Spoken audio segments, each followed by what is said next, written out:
Shalom, selamat pergantian hari. Marilah kita memulai hari yang baru ini dengan merenungkan firman Tuhan.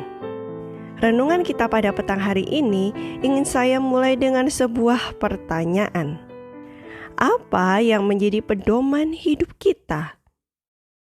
Apakah orang tua kita? Atau mungkin pasangan kita? Atau apa?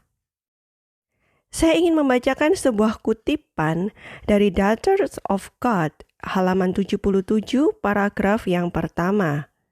Di sana dikatakan bahwa Alkitab adalah pedoman hidup yang mengajarkan kita karakter yang harus kita miliki untuk kehidupan kekal di masa mendatang. Kira-kira karakter apa saja yang bisa kita pelajari dari Alkitab? Nah, saya ingin bagikan beberapa tokoh di Alkitab yang bagi saya secara pribadi itu memiliki sebuah dampak dalam kehidupan saya. Yang pertama adalah kisah dari Daniel. Kenapa? Daniel ini adalah seorang yang setia kepada Tuhan.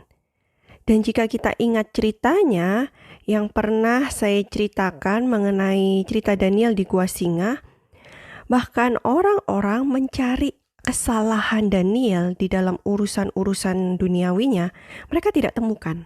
Artinya, kita bisa belajar bahwa kita harus memiliki karakter yang jujur bahkan di dalam dunia pekerjaan. Tidak korupsi, selalu jujur sehingga tidak ada yang orang lain bisa temukan kesalahan dalam pekerjaan kita. Jadi, apa saja yang bisa didapat dari Daniel? Setidaknya saya bisa belajar kesetiaannya kepada Tuhan. Dan bagaimana dia tidak takut akan ancaman. Dan dia adalah orang yang suka berdoa. Selain itu, di dalam kehidupan sehari-harinya, di dalam pekerjaannya, Daniel selalu melakukan yang terbaik, selalu berlaku jujur. Bukan hanya di hadapan manusia, tetapi juga di hadapan Tuhan. Daniel tidak bersalah. Lalu siapa lagi yang bisa kita pelajari? Saya ingin membawakan sebuah cerita Ayub. Jika ada yang tahu cerita Ayub, Ayub adalah seorang yang sangat kaya raya. Tetapi dia juga orang yang saleh, tidak bercela, tidak bercacat, hidup takut akan Tuhan. Singkat cerita, semua hartanya habis dalam waktu semalam. Bayangkan, semua hartanya habis dalam waktu semalam. Dan anak-anaknya pun meninggal. Tetapi di tengah-tengah pencobaan yang begitu luar biasa, Ayub tetap setia kepada Tuhan. Dia tidak pernah mengutuki Tuhan. Sedangkan saya sendiri dalam kehidupan, jika saya mengalami pencobaan yang mungkin tidak seberat Ayub, saya sudah mulai mengeluh, aduh Tuhan ini kayaknya udah ini dan lain sebagainya gitu ya. Atau mungkin malah kita sudah mempersalahkan Tuhan. Tetapi dari sinilah kita belajar karakter dari Ayub yang tetap setia kepada Tuhan, tidak pernah mengutuki Tuhan di tengah-tengah pencobaan yang ia hadapi. Lalu siapa lagi kira-kira? Saya juga suka belajar dari Yusuf. Salah satu karakter Yusuf yang saya suka adalah bagaimana ia mengampuni saudara-saudaranya yang sudah membuang dia. Ini luar biasa. Dari sini saya secara pribadi belajar bahwa di tengah-tengah kita mungkin sedang mengalami yang namanya mungkin dihina, dikhianati, ataupun bahkan kita dibuang, kita belajar untuk mengampuni orang lain. Lalu siapa lagi yang kita bisa pelajari? Bisa juga dari orang Samaria yang baik hati. Dari sini kita belajar sebuah karakter yang suka menolong orang lain. Dan juga tanpa pamrih tentu saja. Ini satu karakter yang luar biasa juga yang harus kita miliki. Dan belajar dari siapa lagi kira-kira? Tentu dari kehidupan Yesus. Yang mana dia adalah seorang yang penuh dengan pengorbanan diri. Yang mau menyangkal diri. Yang melakukan segala sesuatunya bukan untuk kepentingan diri sendiri, tetapi untuk kepentingan orang lain. Kita juga belajar dari Yesus adalah seorang anak ataupun saat dia sudah dewasa yang dia lakukan adalah selalu menolong orang lain. Dan juga dia rajin. Selain itu dia adalah orang yang lemah lembut.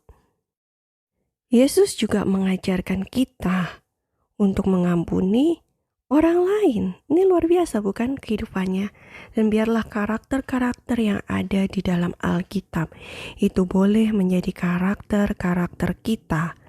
Karena apa? Karena pada akhirnya yang kita bisa bawa dalam kerajaan surga itu bukan harta kita, bukan jabatan kita, bukan titel kita. Oh, saya sudah S1, S2, bahkan mungkin sudah profesor. Bukan. Yang kita bisa bawa dalam kerajaan surga hanyalah karakter kita. Itulah sebabnya di dalam 2 Timotius 3 ayat yang ke-15 dikatakan, saya ingin bacakan di dalam beberapa versi. Jadi saya bacakan di dalam versi terjemahan baru. Di sini dikatakan bahwa ingatlah juga bahwa dari kecil engkau sudah mengenal kitab suci yang dapat memberi hikmat kepadamu dan menuntun engkau kepada keselamatan oleh iman kepada Kristus Yesus. Jadi artinya kitab suci ini memberikan hikmat kepada kita yang bisa menuntun kita pada keselamatan.